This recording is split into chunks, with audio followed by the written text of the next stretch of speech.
5年已经过去了，我想知道肖战变成了一个什么样的肖战？变得沉稳，然后变得相对可能自我一点吧。不管是5年还是怎么样，我有一个非常坚定的我不会变的东西。你可以不知道自己想要什么，但是一定要知道自己不想要什么。这5年你有没有一个精神上特别自由的瞬间？创作一个角色的一个过程。有时候会觉得，会心疼这个5年中的自己吗？不会。如果说要给一个33岁的肖战写一个人物小传，你会选择什么样的故事？说没有工作的肖战，他的一天是怎么样？娱乐圈已经10年了，会对娱乐圈的感知会有一些变化。我很好奇，你觉得你是一个什么样的人物呢？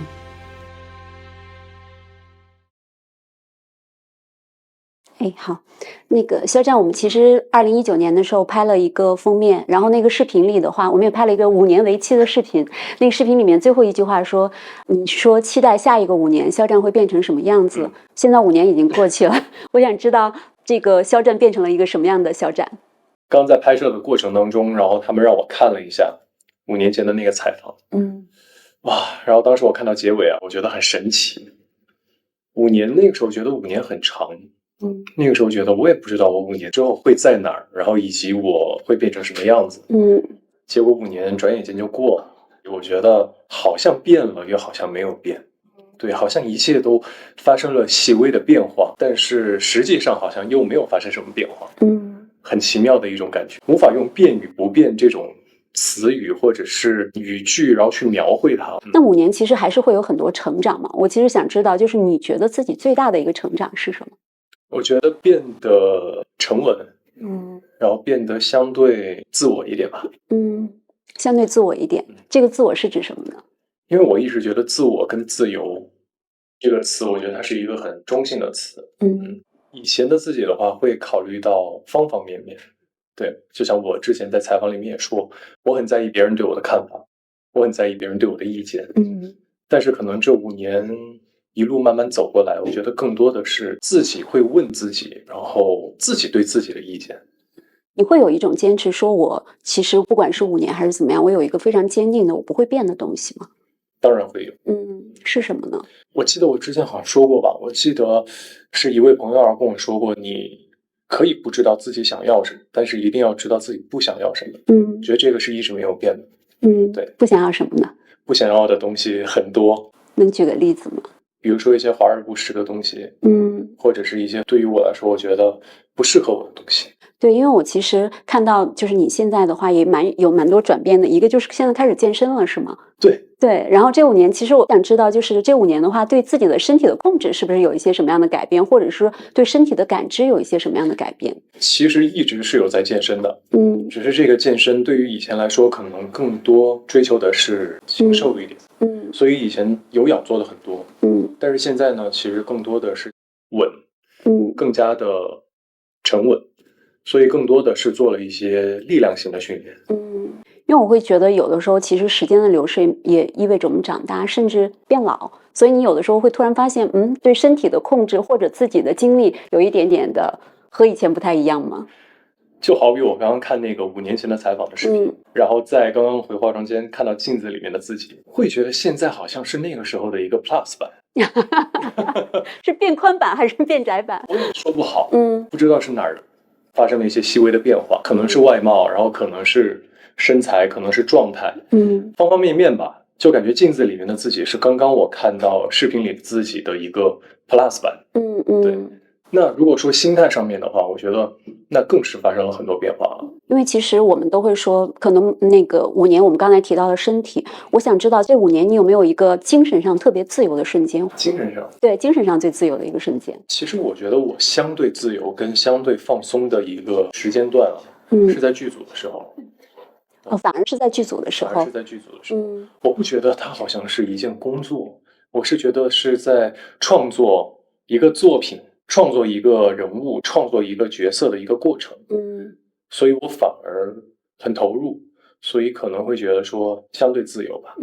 会把自己完全放到这个人物身上，某种程度上是对现实生活的一个隔离吗？可以这么说吗？可以这么说吧，我觉得。因为其实我记得我们当年之所以说5年为期，是因为怎么说，从一个普通人也好，或者是说从一个非演员的身份进入了一个娱乐圈，然后那是5年，然后现在5年又过去了，其实进入娱乐圈已经10年了，会对娱乐圈的感知会有一些变化吗？哇，都已经10年了。是啊，我们可以再5年为期，就15年。天哪，10年，啊，有什么变化？对不对？我觉得没有什么变化。没有什么变化。我觉得相对做到就是自己的这个范围相对简单，然后相对单纯一点。你还记得我上次问您问题说，如果您不当演员，你会做什么？你还记得那个答案吗？开一个面包店。对对对，做一个面包师。是。那我还想问这个问题，就是如果哪一天不做演员了，或者是说，就是什么会是你的下一份职业，或者你想做的事情？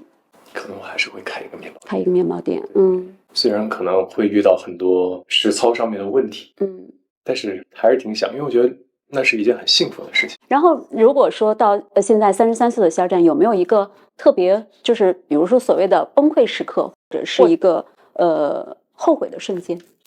崩溃，我觉得可能是在演戏的时候还真有，也我觉得不能算是崩溃吧，我觉得算是就是那个坎儿，你可能迈不过去，但是我就想尽各种办法，我想要把它迈过去。对，就是可能在演戏的时候遇到一些障碍的时候，可能会让我觉得当下有点崩溃，为什么做不到？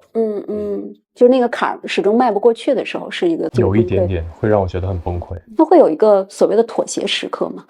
我觉得，不能算是妥协吧，尽力而为，对，可能，当然这个最后的结果可能不是今天你就做到了，也许是隔了几天之后再倒过来看当下，再去解决，对。其实我觉得有的时候说成年人其实是一个不断认知到边界的过程，像您刚才说的，其实可能有的时候，其实所谓的妥协也是认识到边界的过程。你有那种感觉，就是突然意识到自己，不管是各个方面，它其实有边界在那儿的。当然，我觉得这个算是一种规则，可以这么理解吧。如果其实我们之前说5年，经过了5年，是下一个肖战是什么样子？那你有没有想过，再5年，你希望肖战是一个什么样的肖战？您是38岁，希望肖战是什么样子？希望他可以过得很开心。就只有这一点吗？或者是他会成为一个什么样的演员？No，不需要，不需要。希望他可以过得很开心，只要开心就可以了。你现在还会经常做梦吗？最近的一个梦是什么？最近的一个梦，我已经好久没有做过梦了。好久没有做过梦了。对，你是不是经常失眠？会有一点入睡，有一点困难。因为我们经常会说啊，每个人其实都有自己的一个记忆大厦。我想知道，在你的记忆里面，有没有一个瞬间会让你始终对它有一个反复的记忆，或者是反复的回放？有。你提醒我了。我最近一次做梦，应该是又梦到了我小时候生活的那个地方。就是那栋老旧的居民楼。对，然后我们家在5楼。我现在都记得那个过道是什么样子，我好像又回去了。对，然后很奇妙，那个屋子的结构，然后人，我的爸妈、奶奶，然后大家还是停留在我小时候的那个样子。对。你有没有想过为什么会反复的会梦到那个情景？我也不知道，很奇怪，可能是有点像一个安全屋，可能是像一个安全屋的这样的一个存在。可能会当我觉得有一些疲惫或者是不开心的时候，可能就想回去吧。那你这个事情让我想起了我之前采访朱德庸，他是那个台湾的那个漫画家。是，他说他每一次当觉得不安全的时候，他就会自己在脑海里面回到他小时候的那个屋子，而且他会一间屋子一间屋子的巡视，然后用记忆去把这个整个屋子全部都建立起来，甚至可以看到那种最细微的桌子椅子。对，然后全部栩栩如生的回忆起来。我在梦里面就是这样。家里的厨房，然后洗手间、客厅，2间卧室，阳台的结构，橱柜，然后那个时候的排风扇，那个时候都没有换气扇，是排风扇，都不是抽油烟机。就是很奇妙，很奇妙，所有细节，清清楚楚。然后那样会让你心里很踏实吗？我也不知道，但是反而醒来之后，会有一点怅然若失的感觉。你的童年是特别快乐的一个童年吗？很快乐啊，很快乐。所以其实某种程度上，那也是你滋养自己的一个方法。是。所以你会因为我知道你其实之前是设计师，然后也会画画，有的时候会画一些这方面的东西吗？就比如说现在还画画吗？会啊，会画。对，会画童年吗？童年的那个屋子吗？没有。你提醒我了，我可以尝试一下。是因为我会觉得重新把自己的记忆建造起来，某种程度上也是对自己的一个非常好的一个反哺。非常好。其实5年了，某种程度上家人也在老去，你有这种感觉吗？觉得父母在变老？但是每一次当我就是要煽情，然后跟他们来一次心灵上的马杀鸡的时候，他们就会立马跳脱出来说：“哎，我现在打球呢，没空跟你说。”要不然就是我跟你妈又在外面自驾游，哎呀，你再好好的就行。就会好吧，他们很开心，过得很好。所以他们其实反而没有这种变老的焦虑，完全没有。非常厉害。所以我觉得他们就是我学习的对象。你有问过他吗？哎，你说为什么你们会完全没有这种焦虑？其实应该是一个焦虑变老的年龄。我不知道，就我很羡慕他们。真的很羡慕他们，向他们学习这种心态。是。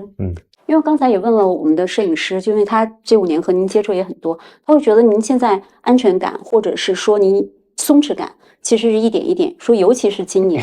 所以是吗？是被 Q 还不知道，所以你会觉得今年是会有什么样的事情让你突然有一种这种打开或者松弛吗？其实我觉得这种很细微，因为我觉得人生不是小说，不是电影，不是剧本，它没有一个突然觉醒的一个点，对吧？我觉得它是一个漫长的过程，它是一点一点累积积累，然后慢慢的发生一些变化。